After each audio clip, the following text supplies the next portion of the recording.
నమస్కారం వార్తలకు స్వాగతం. ముందుగా ముఖ్యాంశాలు. మాజీ సీఎం జగన్ ప్రెస్ మీట్, పలు అంశాలపై వివరణ.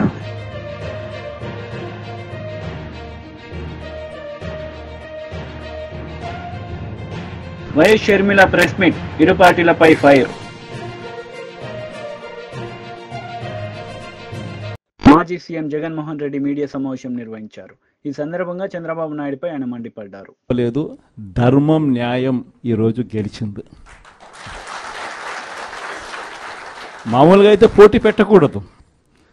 మనకు 600 చిల్లర ఓట్లు ఉన్నప్పుడు, వాళ్ళకు 200 చిల్లర ఓట్లు ఉన్నప్పుడు అసలు పోటీ పెట్టాలని ఆలోచన చేయడమే దుర్మార్గం. ఆలోచన చేయడమే ధర్మం కాదు, ఆలోచన చేయడమే ఒక అన్యాయం. ఎందుకనంటే నీకు సంఖ్యాబలం లేనప్పుడు నువ్వు ఎందుకు పోటీ పెడతా ఉన్నావు అంటే మేము కొనేదానికోసమే కదా, ప్రలోభాలు పెట్టేదానికోసమే కదా, మన తప్పు కదా. అలా చేయడమే ధర్మం కాదు. కానీ అలాంటి మనిషి అలా చేయడం తన నైజం. ఆ మనిషి తన అదే మాదిరిగానే చేసినా కూడా వైఎస్ఆర్ కాంగ్రెస్ పార్టీ కార్యకర్తలందరూ కూడా, నాయకులందరూ కూడా ఒక తాటి మీద గట్టిగా విలువలకు, విశ్వసనీయతకు గట్టిగా నిలబడ్డారు కాబట్టి ఆయన తల వంచక తప్పలేదు. మేనిఫెస్టోలో ఏదైతే మనం చెప్పామో ఎక్కడా కూడా మాట తప్పల. మేనిఫెస్టోను మొట్టమొదటిసారిగా చెత్తబుట్టలో వేసే పరిపాలన నుంచి మొట్టమొదటిసారిగా విశ్వసనీయత అన్న పదానికి అర్థం చెబుతూ మేనిఫెస్టోను ఒక బైబిల్గా, ఒక ఖురాన్గా, ఒక భగవద్గీతగా భావిస్తూ ఒక కొత్త నిర్వచనం చూపిస్తూ ఎన్నికల్లో విశ్వసనీయత అన్న పదానికి అర్థం చెబుతూ మనకు ఎన్ని సమస్యలున్నా కూడా చంద్రబాబు నాయుడు ఈ పొద్దు ఏ సమస్యలు లేకపోయినా కానీ సమస్యలు ఉన్నట్టుగా దాన్ని చిత్రీకరిస్తూ ఉన్నాడు. కానీ నిజం చెప్పాలనంటే మన ప్రభుత్వం అధికారంలోకి వచ్చినప్పుడు ఒకవైపున చంద్రబాబు చేసిన అప్పులు ఉన్నాయి, ఆ అప్పుల మీద వడ్డీలు ఉన్నాయి. ఆ వడ్డీలకు తోడు కోవిడ్ అనే మహమ్మారి కూడా మనం పరిపాలన చేసేటప్పుడు కూడా మనకు తాండవిస్తూ ఉన్న పరిస్థితులు. కానీ అటువంటి భయానక పరిస్థితుల్లో ఉన్నా కూడా ఒకవైపున రాష్ట్రానికి రావాల్సిన ఆదాయాలు తగ్గినప్పటికీ, రాష్ట్రంలో పెట్టే ఖర్చు అనూహ్యంగా పెరిగినప్పటికీ ఎటువంటి సాకులు చూపలేదు, ఎటువంటి కారణాలు చెప్పలేదు. ఈ వైట్ పేపర్లని ఇంకొకటని గత ప్రభుత్వం మీద నిందలు మోపి, కోవిడ్ మీద నిందలు మోపి ప్రజలకు చేయాల్సింది చేయకుండా పోయే కారణాలు ఏ పొద్దు చూపించలేదు. ఎన్ని కష్టాలున్నా కూడా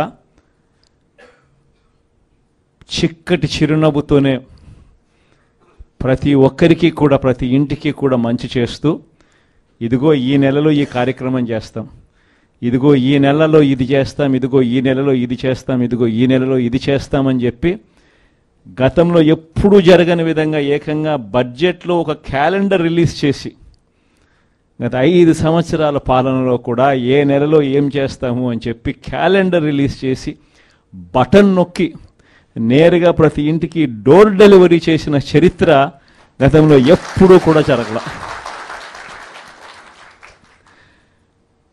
దేవుడు దయతో ఇవన్నీ కూడా చేయగలిగాం. ఈరోజు ప్రతి ఇంట్లోనూ కూడా జగనే ఉండి ఉంటే, వైఎస్ఆర్ కాంగ్రెస్ పార్టీనే ఉండి ఉంటే ఈ పాటికే పిల్లలందరూ బడులకు పోతూ ఉన్నారు. ప్రతి తల్లికి ఈ పాటికి అమ్మఒడి పడి ఉండేది. ఈ పాటికే జగనే ఉండి ఉంటే, వైఎస్ఆర్ కాంగ్రెస్ పార్టీనే ఉండి ఉండింటే ఈ పాటికే ప్రతి రైతన్న వ్యవసాయంలో ముమ్మరంగా నిమగ్నమై ఉన్నాడు. వ్యవసాయం నిమ్మరంగా పంటలు వేస్తూ ఉన్నారు. జగనే ఉండి ఉంటే ఈ పాటికే రైతు భరోసా సొమ్ము కూడా రైతులందరికీ కూడా వచ్చి ఉండేది. జగనే ఉండి ఉంటే, వైఎస్ఆర్ కాంగ్రెస్ పార్టీ ప్రభుత్వం ఉండింటే ఈ పాటికే రైతులకు 2023-24 సంబంధించిన ఖరీఫ్కి సంబంధించిన ఇన్సూరెన్స్ సొమ్ము కూడా కనీసం ఇంతవరకు ఈ ప్రభుత్వం ఇచ్చిన దాఖలాలు లేవు. ఆ డబ్బులు కూడా పడి ఉండేటివి ఈ పాటికి రైతులకు. జగనే ఉండి ఉంటే, వైఎస్ఆర్ కాంగ్రెస్ పార్టీనే ఉండింటే ఈ పాటికే పిల్లలకు విద్యా దీవెన కింద ప్రతి 3 నెలలకు ఒకసారి ఫీజు రీయింబర్స్మెంట్ కింద వాళ్లకు పడే ఫీజులు ఆ తల్లుల ఖాతాల్లోకి ఈ పాటికే నేరుగా పడి ఉండేటివి. అదే తల్లుల ఖాతాల్లో పడాల్సిన ఫీజు రీయింబర్స్మెంట్, విద్యా దీవెన. వారాహి విజయబేరి బహిరంగ సభలో జనసేన అధినేత పవన్ కళ్యాణ్ పాల్గొన్నారు. ఈ సందర్భంగా ప్రజలను ఉద్దేశించి ఆయన మాట్లాడారు. మాట్లాడాల దొంగకు తేలు కుట్టినట్లు కిమ్మని ఊరుకున్నారు. నేను అడుగుతున్నా ఈ రోజున జగన్మోహన్ రెడ్డి గారిని, అనంతపురం జిల్లా రాయదుర్గంలో ఆదిప్పని చంపింది ఎవరు?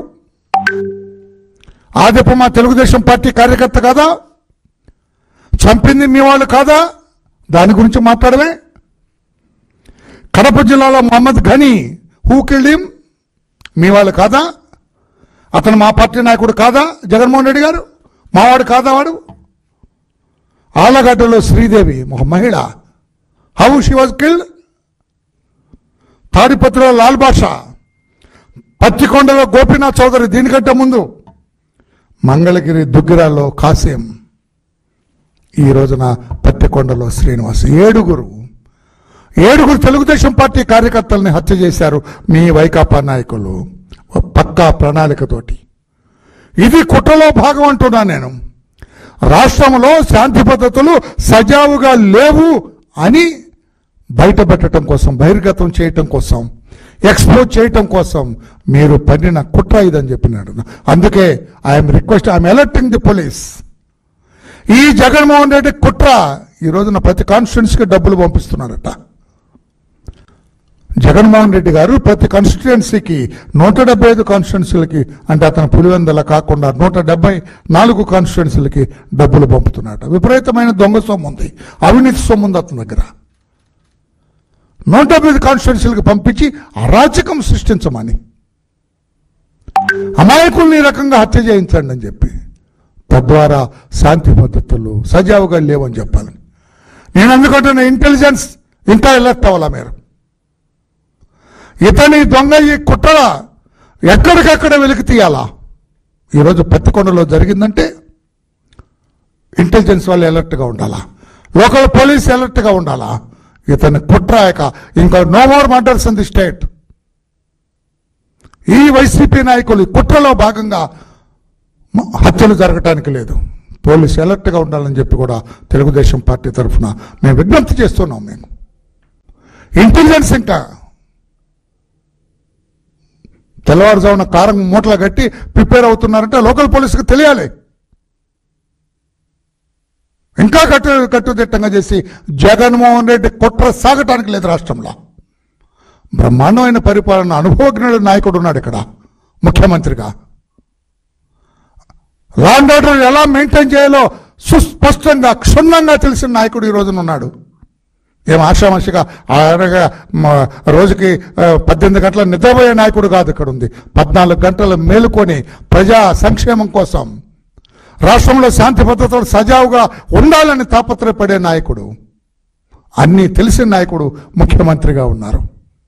నువ్వు ఎన్ని కుట్రలు పన్నినా, ఇటువంటి హత్యలు ఎన్ని జరిగినా కూడా రాష్ట్రంలో శాంతి భద్రతలకి విఘాతం కలిగించలేరు జగన్మోహన్ రెడ్డి గారు.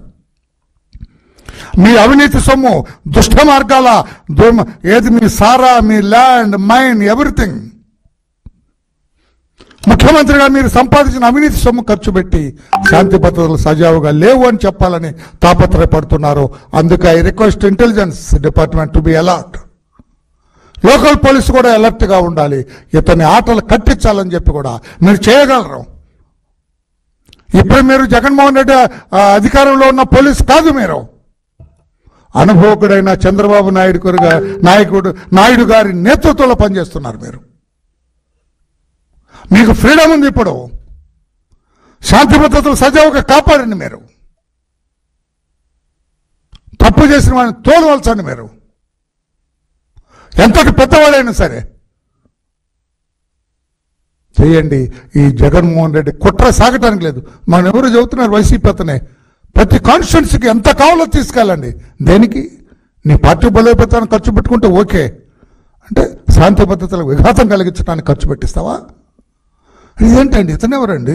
ఎస్కోబార్ అని మా వాళ్ళు మాటికి చెబుతుంటారు. మొన్న మా నాయకుడు కూడా చెబుతున్నాడు అతని గురించి. నువ్వు ఒక ఎస్కోబార్కి నీకు పెద్ద తేడా లేదు. అతను దుర్మార్గం చేసి, దుష్టులు చేసి, తప్పుడు పనులు చేసి, దొంగ మైనింగ్ చేసి, దొంగ సారా అమ్ముకొని సంపాదించిన డబ్బు ఖర్చు పెట్టాడు. నీవు కూడా అంతే కదా. నువ్వేమైనా చెమట వచ్చి సంపాదించిన డబ్బు ఖర్చు పెడుతున్నావా? అందుకని ఆ ఎస్కోబార్కి నీకు. మాజీ మంత్రి శ్రీనివాస్ గౌడ్ ప్రెస్ మీట్ నిర్వహించారు. ఈ సందర్భంగా పలు అంశాలపై ఆయన మాట్లాడారు.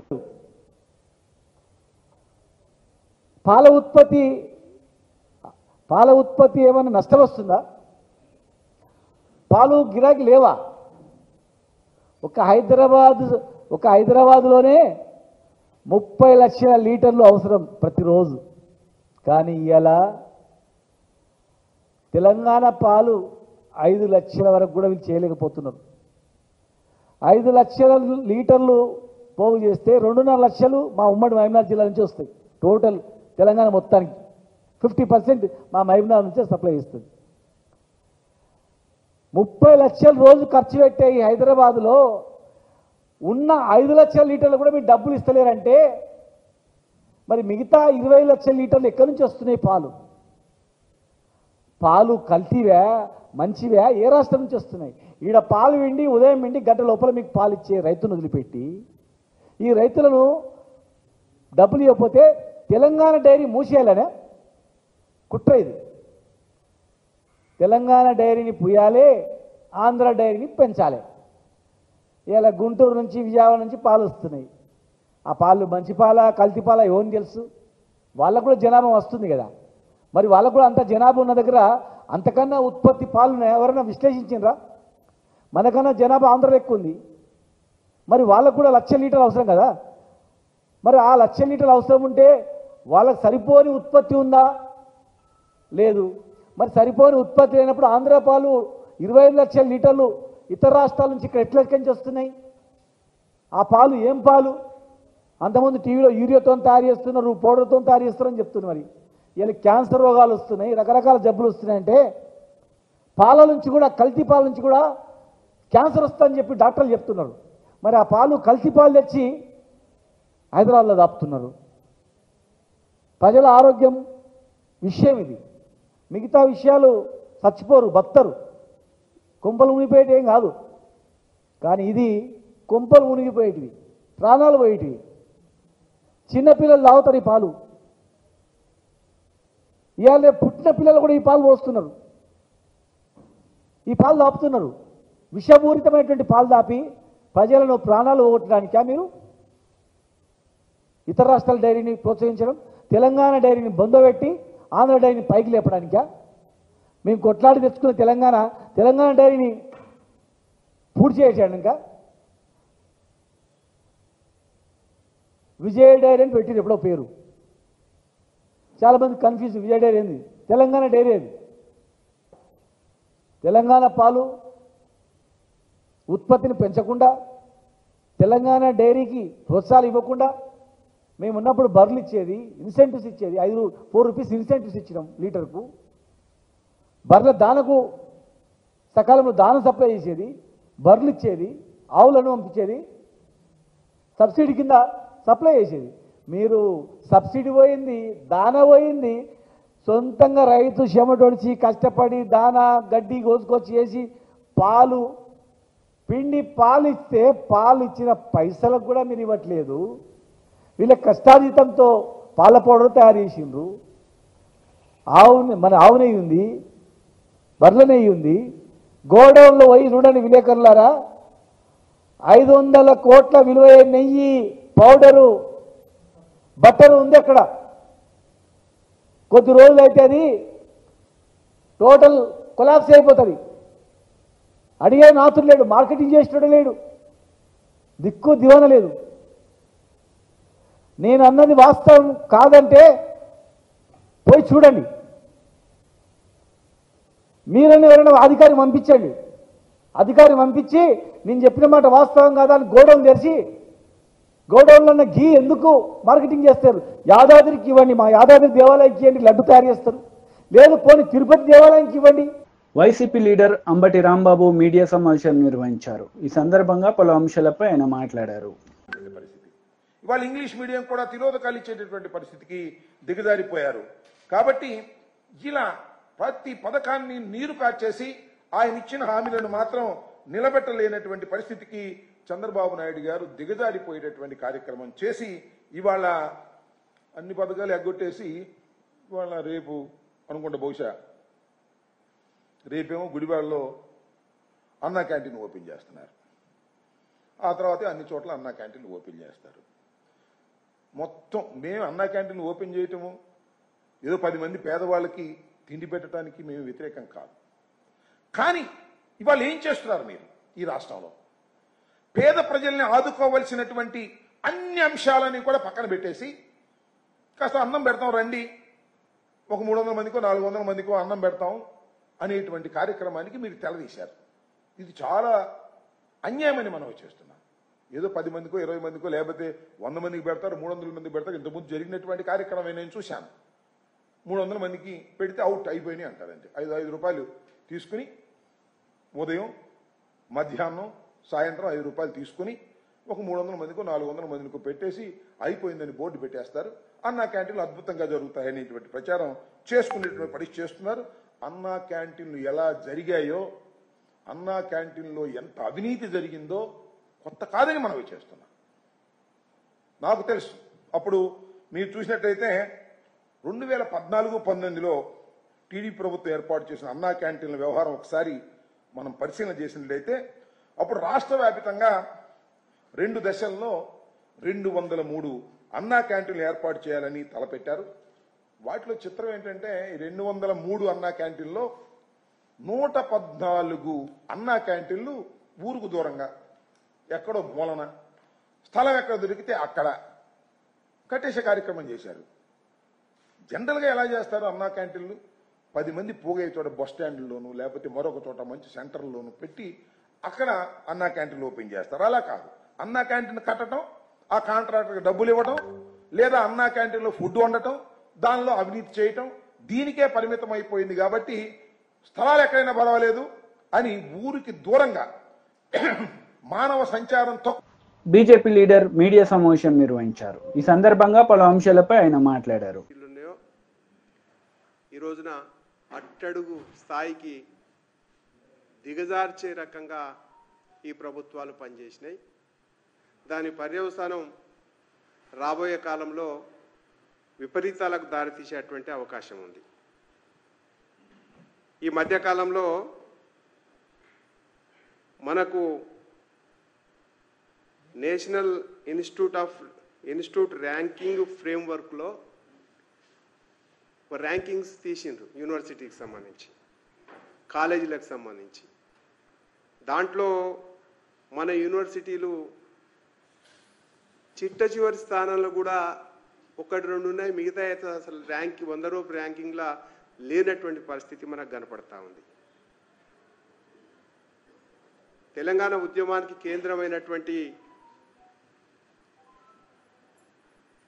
ఉస్మాన్ యూనివర్సిటీ పరిస్థితి అయితే సంవత్సరానికి తెలంగాణ వచ్చిన తర్వాత దిగజారిపోయింది. ఇటీవల ప్రకటించినటువంటి ర్యాంకింగ్స్లో ఉస్మాన్ యూనివర్సిటీ 70వ ర్యాంకు సాధించింది. 2023 అది 64వ ర్యాంకు ఉండే.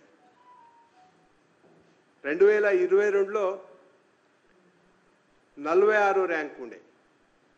అంటే తెలంగాణ వచ్చినాక 46 నుంచి 64, 64 నుంచి 70. ఇది తెలంగాణ వచ్చిన తర్వాత మన ఉస్మాన్ యూనివర్సిటీ సాధించినటువంటి ఘనత.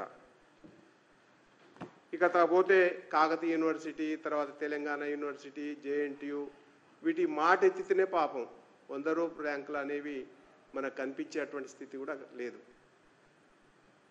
ఇక కాలేజీల విషయానికి వస్తే తెలంగాణలో ఒక్క కాలేజీ కూడా, ఈవెన్ సింగిల్ కాలేజ్ 100 రూపాయల ర్యాంకింగ్లో లేదు.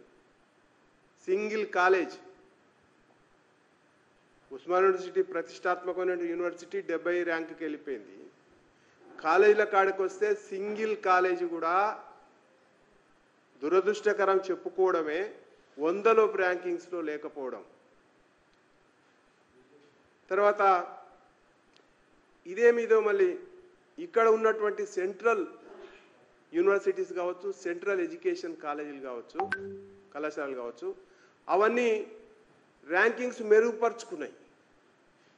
అంటే దీనికి కారణం విద్యా వ్యవస్థ పట్ల రాష్ట్ర ప్రభుత్వాలు, బీఆర్ఎస్ పార్టీ, కాంగ్రెస్ పార్టీ వ్యవహరిస్తున్నటువంటి తీరు ఇంతకంటే ఎగ్జాంపుల్ ఇంకొకటి ఉండదని మీ ద్వారా చెప్తా ఉన్నాం. దీనికి అంతటికీ కారణం కూడా లేకపోలేదు. యూనివర్సిటీలలో విద్య మెరుగుపడాలంటే ఒకటి ఖాళీగా ఉన్నటువంటి లెక్చరర్ పోస్టులన్నింటినీ, నాన్ టీచింగ్ అవన్నిటిని కూడా భర్తీ చేయాలి. రెండు, research. YS Sharmila Reddy press meet నిర్వహించారు. ఈ సందర్భంగా పలు అంశాలపై ఆమె మాట్లాడారు. ఈ పథకాన్ని వెంటనే అమలు చేయాలి అని డిమాండ్ చేస్తున్నాం. ఎందుకంటే మీరు చెప్తున్న సాకు ఇప్పుడు డేటా లేదు, మీ దగ్గర ఇన్ఫర్మేషన్ లేదు అని చెప్తున్నారు. కానీ గత ప్రభుత్వం డేటా అయినా ఉండాలి కదా. గత ప్రభుత్వం పథకం మీరు ఫాలో అవుతున్నప్పుడు కనీసం ఆ మేరకైనా మీరు ఇవ్వాలి కదా. అంటే 1 చైల్డ్ పర్ ఫ్యామిలీకి 1 చైల్డ్ అయినా ఆ డేటా అయినా మీ దగ్గర ఉంటుంది కదా. Why not start with them? మళ్ళీ కొసరు ఏదన్నా ఉంటే మళ్ళీ మీరు యాడ్ ఆన్ చేసుకోవచ్చు. కానీ అసలే ఇవ్వకపోవడం, అది కూడా జూన్, జూలై ఈ మాసాలలో ఇస్తే ఆ తల్లులకు పనికొచ్చే పథకం ఇది. కాబట్టి చంద్రబాబు గారు ఈ పథకం తల్లి దీవెన, అదేనా, తల్లికి వందనం, ఈ పథకం కింద ఏ మాత్రం వీలున్నా కనీసం 1 చైల్డ్కైనా ఇవ్వాలని కాంగ్రెస్ పార్టీ కోరుతుంది. అలాగే మహిళలకి ఉచిత బస్సు, దీంట్లో ప్రాబ్లం ఏమిటో మాకైతే అర్థం కావటం లేదు. సూపర్ 6లో భాగంగా మీరు మహిళలకి బస్సులో ప్రయాణం ఉచితం అని మీరు చెప్పారు. మరి దీంట్లో విధి విధానాలు ఏముంటాయి? మహిళలు అన్నాక మహిళలే కదా. ఒక మహిళ బస్సు ఎక్కితే 0 టికెట్ ఇవ్వాలి, ఫ్రీ టికెట్ ఇవ్వాలి. It's as simple as that. Telangana ప్రభుత్వము అధికారంలోకి వచ్చిన వెంటనే ఈ పథకాన్ని అమలు చేయగలిగినప్పుడు మీరు అధికారంలోకి వచ్చిన వెంటనే ఇదే పథకాన్ని, మహిళలకు ఫ్రీ టికెట్ ఇచ్చే పథకాన్ని ఎందుకు అమలు చేయలేకపోతున్నారో మాకు అర్థం కావటం లేదు. కనీసం ఇంత చిన్న పథకాన్ని కూడా అమలు చేసే ధైర్యం మీరు కనపరచకపోతే ఇది ఎలా అర్థం చేసుకోవాలో కూడా ప్రజలకు అర్థం కావటం లేదు. కాబట్టి కనీసం ఈ పథకం, మహిళలకు ఉచిత బస్సు అనే ఈ పథకమైనా వెంటనే అమలు చేయాలని కాంగ్రెస్ పార్టీ డిమాండ్ చేస్తుంది. తర్వాత రైతులకు ఏటా 20,000 ఇస్తామని చంద్రబాబు గారు చెప్పారు. మరి దానికి విధి విధానాలు అంటున్నారు. 80 లక్షల మంది రైతులు, కనీసం మీరు జూన్, జూలైలో ఇస్తే వాళ్ళకి పంట వేసుకోవడానికైనా పనికొచ్చేది. అది ఇవ్వకపోగా, అది ఎప్పుడు ఇస్తారా అని రైతులందరూ ఎదురు చూస్తుంటే అది ఇవ్వకపోగా విత్తనాల కోసం కొన్ని చోట్ల లైన్లలో నిలబడుతున్నారు అని మేము అడిగితే మమ్మల్ని ఎద్దేవా చేశారు. సరే పర్వాలేదు, రైతులు కష్టాలలో ఉన్నారు, వరదలు వచ్చాయి, పంటలు చాలా మందికి నష్టపోయారు. దాదాపు 2 లక్షల ఎకరాలలో నష్టం జరిగింది. కనీసం రైతు 15,000 రూపాయలైనా ఎకరాకు ఖర్చు పెట్టుకున్నాడు. మరి వాళ్ళకి మీరు నష్టపరిహారం చెల్లించండి అని మేము అదే పనిగా వరద ప్రాంతానికి వెళ్ళి నీళ్ళ నెక్ డీప్ వాటర్లోకి దిగి మరీ హైలైట్ చేసినా కూడా చంద్రబాబు గారి కంటికి కనిపించలేదు. మరి అలాంటి రైతులని, వరద ప్రాంతాలలో మునిగిపోయిన ఆ పంటల్ని పరిశీలించినట్టుగా మాకు చంద్రబాబు గారు కానీ, పవన్ కళ్యాణ్ గారు కానీ, పురంధేశ్వరి గారు. టీడీపీ లీడర్ మీడియా సమావేశం నిర్వహించారు. ఈ సందర్భంగా పలు అంశాలపై ఆయన మాట్లాడారు. జోగి రమేష్ గారు ఒప్పుకున్నట్లు చంద్రబాబు నాయుడు గారి ఇంటి మీద చేసిన దాడికి సంబంధించి చట్టం తన పని తాను చేసుకుంటూ పోతుంది. ఎవరైతే ఆ కేసుని పరిశీలిస్తున్నారో లేదా ఇన్వెస్టిగేట్ చేస్తున్నారో అధికారులు చర్యలు తీసుకుంటారు. కానీ నిన్న జరిగిన సంఘటన ఏదైతే ఉందో వారి కుమారుడు అరెస్టు, అది కేవలం అగ్రిగోల్డ్ భూములకి సంబంధించిన విషయంలోనే అరెస్ట్ అయ్యారని చెప్పేసి మనం చేస్తాం. నేను అది కూడా ప్రభుత్వం ఏదో ఉద్దేశపూర్వకంగా అరెస్ట్ చేసింది కాదు. అగ్రిగోల్డ్ సంస్థ తమ భూములు అన్యాక్రాంతం అవుతున్నాయి, తమ భూముల్ని తప్పుడు ధృవీకరణ పత్రాలతో లేదా తప్పుడు డాక్యుమెంట్స్తో ఆక్రమించుకుంటున్నారని చెప్పేసి కేసు ఇచ్చిన సందర్భంలో ఈ అరెస్టులు జరిగినాయి అని చెప్పేసి మనం చేస్తాను. ఈడీ అటాచ్మెంట్లో ఉన్న భూముల్ని జోగి రమేష్ గారి కుటుంబం అంటే వారి కుమారుడు కానివ్వండి, వాళ్ళ బాబాయ్ కానివ్వండి, ఇంకా అనేక మంది అధికారుల సహకారంతో ఆ రోజు అధికారంలో ఉన్న మంత్రిగా ఉన్న జోగి రమేష్ గారి కుటుంబ సభ్యులు ఈ భూమిని చట్ట వ్యతిరేకంగా కొని విక్రయించారు కాబట్టి ఈరోజు అరెస్టు జరిగింది, కానీ వేరే ఉద్దేశం కాదని చెప్పేసి నేను చాలా స్పష్టంగా తెలియజేస్తా ఉన్నాను నేను. ఎందుకంటే ఈ అగ్రిగోల్డ్ సమస్య అనేది ఇటీవల వచ్చిన సమస్య కాదు. అది 2014-2019 మధ్యలోనే ఈ అగ్రిగోల్డ్ సమస్య అందరికీ తెలిసిందే. చాలామంది డిపాజిట్లు కోల్పోయారు. వారి ఆస్తుల్ని మరి అన్యాక్రాంతం కాకుండా ఆస్తుల ద్వారా ఎవరైతే పెట్టుబడి పెట్టారో ఆ కంపెనీలో వారికి న్యాయం చేయాలనే ఆలోచనతో మరి 2000 జీవో నెంబర్ 117/14/8/2018 జీవో నెంబర్ 133 17/10/2019 స్పష్టంగా ఆదేశాలు ఇచ్చారు. విజయవాడ రూరల్లోని అంబాపురం గ్రామంలో అగ్రిగోల్డ్కు ఉన్న భూములు ఈడీ అటాచ్మెంట్లో ఉన్నాయి. దానికి సంబంధించి ఇందాక ఇచ్చిన జీవోలు ఈడీ అటాచ్మెంట్ ఉన్న భూములను కూడా కొనుగోలు చేయటం ఎంతవరకు సబబో ఒకసారి ఆలోచన చేయాలి. అంతేకాకుండా కొన్న జోగి రమేష్ గారి కుటుంబ సభ్యులే స్వీయ ధృవీకరణతో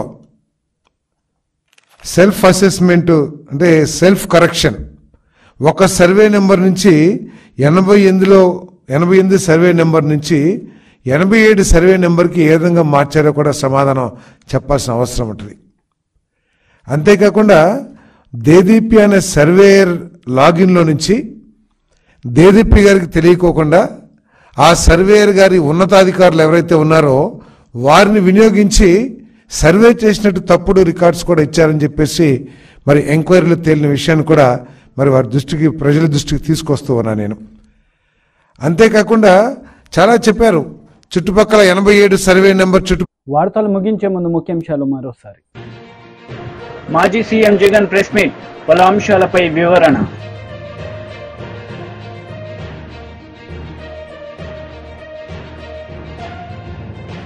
వైఎస్ షర్మిల ప్రెస్ మీట్, ఇరు పార్టీలపై ఫైర్. ఈ వార్తలు ఇంతటితో సమాప్తం. తిరిగి ప్రసారమయ్యే వార్తలు మళ్ళీ కలుద్దాం. అంతవరకు సెలవు. నమస్తే.